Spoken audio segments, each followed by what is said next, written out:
If you have seen any of the shorts that I've posted recently, then you probably know what's coming, because today I'm here to give you all the details and some analysis for the collector's edition to the highly anticipated Destiny 2 Lightfall.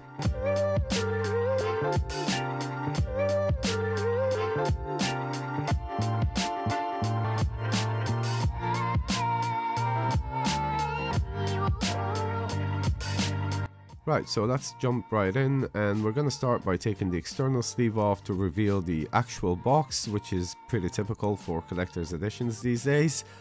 Opening that up, we get our first look at some beautiful artwork showcasing some of the major characters featured in the expansion.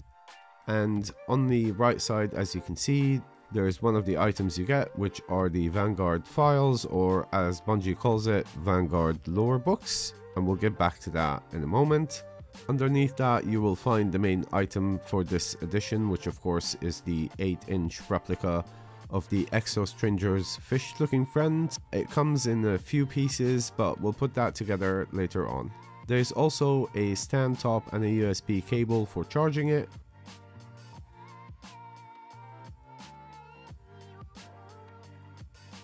Finally, you get a paper guide showing you how to assemble the figure.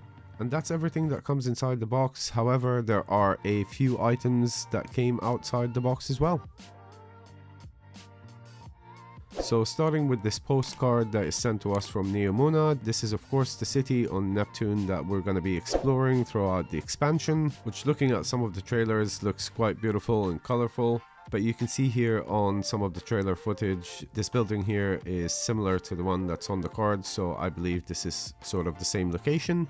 On the back of the card, there is a Vanguard logo and what could potentially be some sort of a Morse code that I'm still trying to decipher, so if you have any ideas, please feel free to leave a comment and let me know.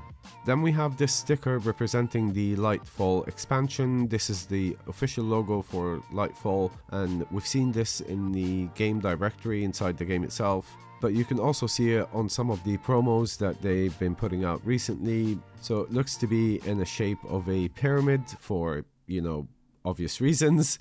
And in the background, as somebody actually pointed out in the comments on one of my shorts, there is a Cabal looking character, which I'm assuming is representing either the army we're going to be fighting next season and potentially throughout the whole expansion, but also representing Emperor Callus.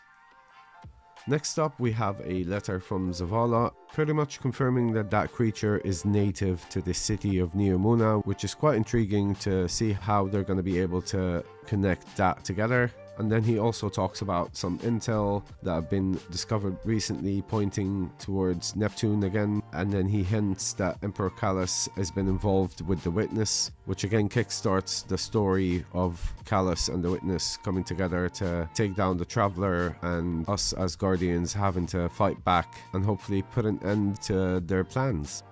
Then on the bottom of the letter you have the Vanguard stamp, and of course it's signed by the man himself, Commander Zavala. And then we have a nice looking card, or as Bungie calls it, a mini lithograph. On the front you get a preview of the brand new armor set for all three Guardians, and it's the same one that you see in the original trailer footage. Then on the back of the cards you get the controversial exclusive collector's edition emblem code. Right, so let's get back to those Vanguard files set. The external sleeve just looks amazing, and it has what was described to me as an oriental look, which I find quite accurate. Inside you get 3 different books, and I will not go through all the information inside each book because that could potentially take a whole nother video. But it's mainly conversations between 2 different characters. If you're interested in knowing exactly what's inside those books and you want to have a deep dive into the lore behind it, I will leave a link in the description which breaks it down and goes through the lore side of what's going on in those conversations. And then of course we have Poka, which is Elizabeth Bray's aka Exostranger airborne entity. And according to Destinypedia, it does not appear to speak, only makes simple cries. The nanotechnology contained within the Quicksilver Storm, which is the new auto rifle that you get if you've pre-ordered the Lightfall expansion, may be another big hint towards Puka being a native creation of the inhabitants of Neptune or Neomuna. As for the figure itself that we have here, again, looks beautiful. The light breathing effect I think is a really cool addition to make it feel alive. And to be perfectly honest, when I first saw it online, I thought it was made out of glass, but thinking about this now, it would have probably been a disaster in shipping. So overall, I would say that Bungie has really nailed it this time with this collector's edition, giving you not only things that you will definitely see in game, but some hints to what you're going to be doing in the next expansion as well. But anyways, I'm looking forward to the next collector's edition that I'm going to be unboxing, which I'm hoping is going to be the new Assassin's Creed Mirage, unless of course something comes out before then. In the meantime, if you haven't seen it, please go check out this video for God of War Ragnarok. Otherwise, as always, thank you very much for watching. Until next time.